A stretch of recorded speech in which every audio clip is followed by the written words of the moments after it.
Hello everyone, my name is Michael. I'm an animal rights activist from Canada, and on this channel I review tools and strategies in order to transition and live a sustainable vegan lifestyle. So the original idea for this video was to help people who are interested in becoming vegan but are being held back by the fear of losing their current relationships. But as I was starting to work on the script at the dinner table, my boyfriend introduced me to a tool used in psychotherapy called the ACT Matrix. I saw how relevant it was for my video, but I also saw the potential it had to do so much more. For example, I made a video about 2 months ago talking about how procrastination prevented me from posting videos on this channel for about 6 months. This tool allowed me to find the answer, and I want to share with you what I've learned, so maybe it can help you as well. Before we start, I just want to put out a quick disclaimer. I'm not a therapist, and there is much more to the ACT Matrix than what we will cover in this video. My goal with this video is to go over its basic principles, but also give you an example so you can replicate it step by step at home. I invite you to follow along and pause the video if you need to complete the exercise. If you decide to do it, you'll need a piece of paper and a pen.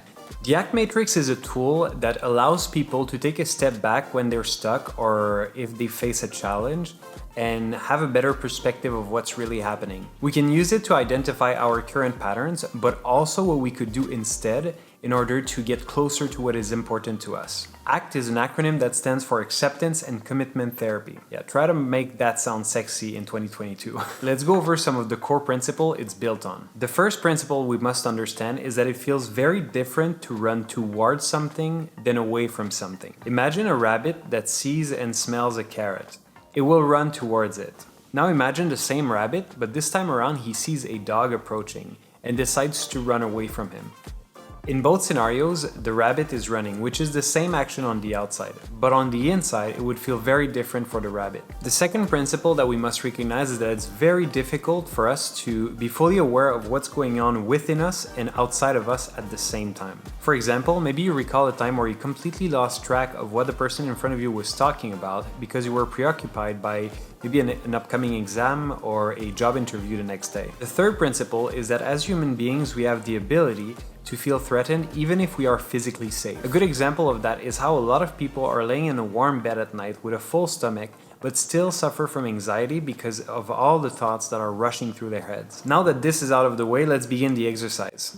Let's draw an horizontal line with 2 arrows at each end.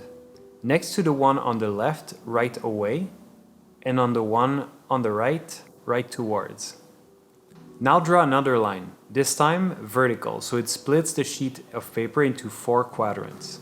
At the top, right outside, and at the bottom, right inside. Outside represents the world of observable behavior, while inside represents our inner world, so our thoughts, feelings, or memories. To begin, the quadrant at the bottom right corner represents what is important to us, the values we cherish. It can be many things or only one thing. For the sake of simplicity, I'll take my original video idea as an example. In that scenario, what was important to us was to become vegan, and another thing that was primordial was to maintain our existing relationships. For example, our friends, our parents, our partner, etc. Now that we have written them down, let's move to the quadrant directly to our left, still underneath the horizontal line. At the top, let's write barriers or inside stuff that gets in the way. We mean by that the thoughts, feelings, and emotion that sometimes show up and get in the way of us moving towards our values. In our example, it could be thoughts like, I won't get invited to dinner parties anymore, or my family will laugh at me, my partner would never go vegan, or I'll end up alone, or feelings like anxiety and sadness. As we move upward in the world of observable behaviors, we will now write down the things we do in order to avoid these uncomfortable thoughts and feelings. For example, maybe I eat animals when I'm with other people so they don't find out, or I isolate myself from the people I care about. Maybe I watch videos in order to find reasons why I shouldn't be completely vegan. Also, maybe I become snappy at my partner. The final quadrant represents actions we would be doing if we were engaging towards our values instead of away from the stuff at the bottom left. In our example, we could have an honest conversation with the people we care about, to tell them about our desire to go vegan and what we're currently going through. We could organize dinner parties and introduce them to vegan foods we like. Another thing we could do would be to ask our loved ones what they're concerned with when it comes to us becoming vegan, in order to address it and have a better idea of how both of us can behave so the other person feels comfortable. With all this written down, as we look around the matrix, we may start noticing patterns that emerge. For example, if we're anxious about the reaction of our loved ones to us becoming vegan, we can isolate ourselves.